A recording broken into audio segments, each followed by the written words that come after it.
lagi bersama kami di channel Seterusnya Productions bersama dengan saya Bang Tama.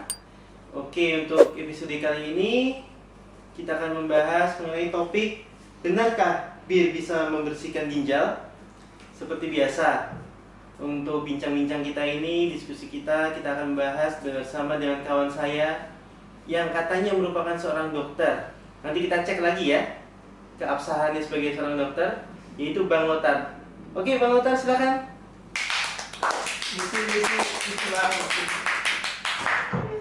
Kayak burung dara di tepok. Oke, apa kabar, Bang Lothar?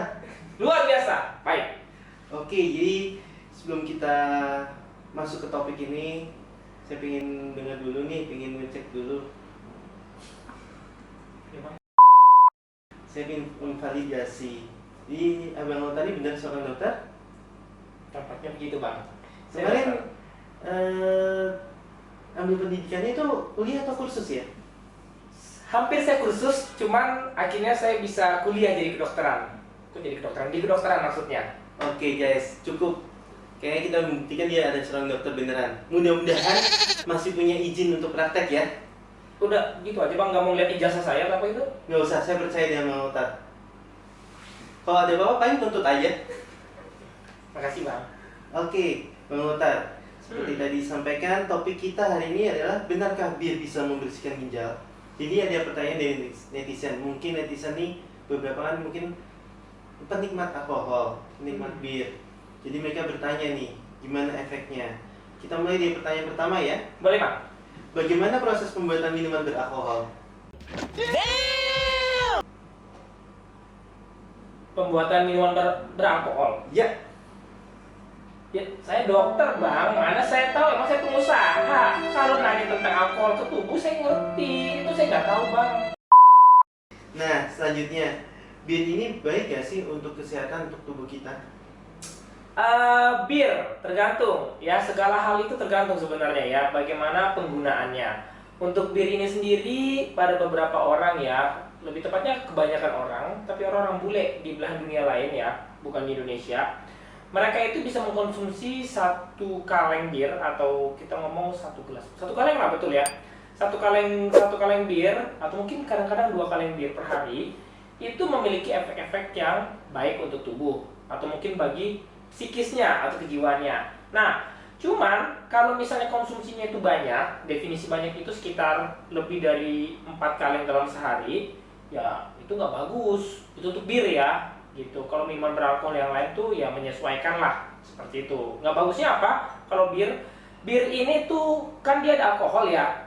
Alkohol kalau diminum, dia akan dieliminasi atau dibuang oleh si ginjal kita. Nah, kalau cuma sedikit, ya nggak masalah. Ginjal kita tetap bisa bekerja dengan baik. Yang jadi masalah kalau dia minum yang banyak, kadar alkohol di dalam darah, dalam tubuh itu terlalu banyak, membebani ginjal. Efeknya apa? Bisa bikin gagal ginjal. Pertama, gagal ginjal akut. Akut itu artinya gagal ginjal yang masih baru. Nah, kalau terus-terusan gagal ginjal itu tetap di situ ya, tidak kembali normal lagi, itu bisa berkembang jadi gagal ginjal kronik. Nah, gagal ginjal kronik ini bersifat permanen. Biasanya dia akan ada progres penurunan terus hari demi hari ya. Nah, tentu itu nggak baik kalau misalkan minum terlalu banyak. Oke? Nah, kemudian untuk efek lainnya lagi, untuk si alkohol ini dia bisa meningkatkan tensi atau tekanan darah ya. Jadi orang-orang itu bisa punya tekanan darah tinggi kalau minum alkohol. Nah, selain itu, kalau misalkan minum alkohol pada ibu-ibu hamil, itu bisa menyebabkan keguguran atau mungkin cacat pada janinnya. Jadi tergantung, kalau misalnya minumnya ini dalam jumlah yang secukupnya itu boleh. Tapi kalau terlalu banyak, banyak pengaruhnya yang nggak bagus pada tubuh, gitu, Bang. Oke, itu kan tadi bir ya.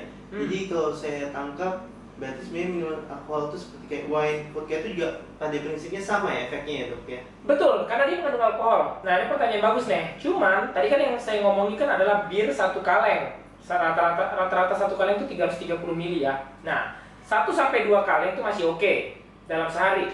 Tapi kalau misalnya wine, seberapa banyak sih? Kan wine gak ada kalengan. Nah, vodka juga gak ada kalengan. Kalau wine, kalau kalian tahu tuh gelas wine yang mewah-mewah kayak di film-film atau restoran mahal tuh yang bisa diputer-puter gitu airnya, itu 1 gelas wine itu, ya maksudnya nggak 1 gelas penuh ya, ya sekitar seperempatnya ya biasanya ya kalau dituangin wine-nya itu, atau hampir setengah.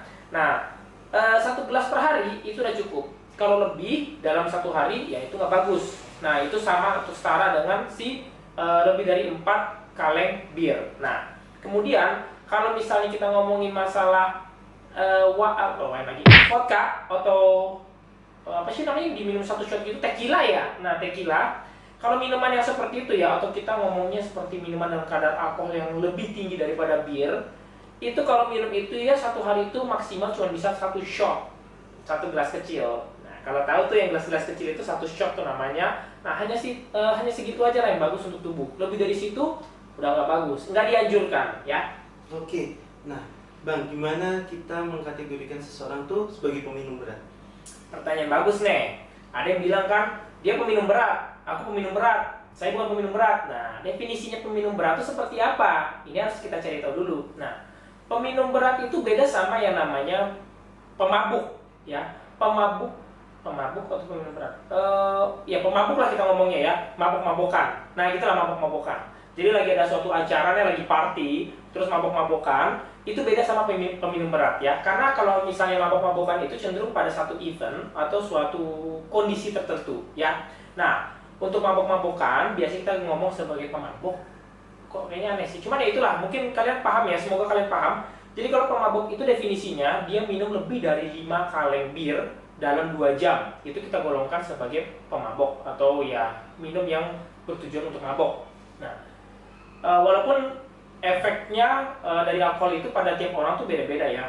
Ada orang yang sensitif, dia minum dikit aja udah mabok. Ada orang yang nggak sensitif, minum berapa banyak nggak mabok-mabok. Nah, kemudian kalau kita ngomong peminum berat, itu kan hanya 1 saat atau 1 acara doang ya selama 2 jam. Nah, tapi kalau kita ngomong peminum berat yang maksudnya setiap hari minum rutin, itu lain lagi. Kalau peminum berat seperti itu yang tiap hari rutin, kita bedakan 2. Ada yang untuk cowok, ada yang untuk cewek klasifikasinya nih. Nah, kita golongkan cowok sebagai peminum berat itu, misalkan dia minum dalam 1 minggu itu lebih dari 14 kali. Nah, 1 kaleng itu kita anggap 1 kali. Kalau lebih dari 14 kali dalam 1 minggu, kita bisa bilang dia berarti minum tiap hari itu 3 kaleng gitu. Itu kita ngomongkan, kita klasifikasikan atau kita golongkan ke peminum berat. Kalau cewek setengahnya, 7 kali dalam seminggu itu udah batas maksimal. Lebih dari 7 kali dalam seminggu, cewek kita golongkan sebagai peminum berat. Nah, jadi aku rasa itu ya udah menjawab kali ya untuk masalah peminum berat itu golongannya seperti apa. Nah, saya ada satu pertanyaan lagi nih. Ini mitos atau enggak ya? Jadi kalau minum bir atau alkohol itu bisa menghancurkan lemak atau kolesterol? Enggak. Kalau misalkan minum bir atau alkohol itu ngancurin lemak atau kolesterol, dokter-dokter udah suruh minum alkohol dan bir yang banyak gitu ya. Itu mungkin semacam kayak justifikasi ya atau pembenaran bagi beberapa orang. Kalau mau ngancurin lemak ya kalian harus kalori defisit. Kalori defisit itu ya dengan cara asupan kalorinya itu diturunin dan dan kalori yang keluar itu dengan cara olahraga ditingkatkan. Jadi ya itu kalau ngancurin lemak. Kalau misalnya semudah itu ngancurin lemak, orang-orang yang diet udah minum alkohol semua, Bang. Oke, berarti udah kejawab semua ya guys. Jadi pertanyaan mitos-mitos sekitar minuman alkohol tersebut. Jadi kesimpulannya, benarkah bir bisa membersihkan ginjal? Itu nggak benar. Udah dijawab oleh Bang Lothar sebagai ahlinya, yang tadi sudah kita verifikasi juga. Oke, jadi minuman alkohol itu juga tidak baik untuk kesehatan Anda dan kesehatan finansial Anda. Sekian dari kami. Mungkin dari Bang Lothar yang mau ditambahkan? Nggak ada, cuma kalau bagi kalian yang masih belum jelas, kalian bisa komen ya. Kalian bisa komen, kasih pertanyaan kalian di kolom komentar. Dan untuk topik-topik berikutnya, seperti biasa, jangan lupa kalian subscribe channelnya Seterusnya Productions, pakai S, seterusnya spasi Productions ya. Dan selain kalian subscribe, kalian tonton dari awal sampai akhir, bagikan ke orang-orang, kalian like atau mungkin dislike, terserah, komen, dan juga follow Instagramnya yaitu seterusnya.productions, pakai S. Nah, kalian bisa sampaikan pertanyaan kalian di kolom komentar ataupun langsung ke Instagram. Nanti akan saya jawab, bisa langsung di komentar atau melalui Instastory. Mungkin itu aja dari saya. Ya itu aja Bang. Kayaknya udah gak ada apa-apa lagi, saya boleh pamit Bang ya? Boleh, silakan. Saya pamit dulu ya. Makasih Bang Lothar ya. Honornya nanti ya. Iya, makasih Bang. Ya ditunggu ya. Misi. Oke guys, sampai ketemu lagi di channel kami Seterusnya Productions. Bye. Alkohol, kamu jahat tapi enak. atas kayaknya makin gendut orang kelihatannya. Iya, kelihatan nih lipatannya. Ya udahlah kita Iya, diajarin. aja. Oke. Gayanya.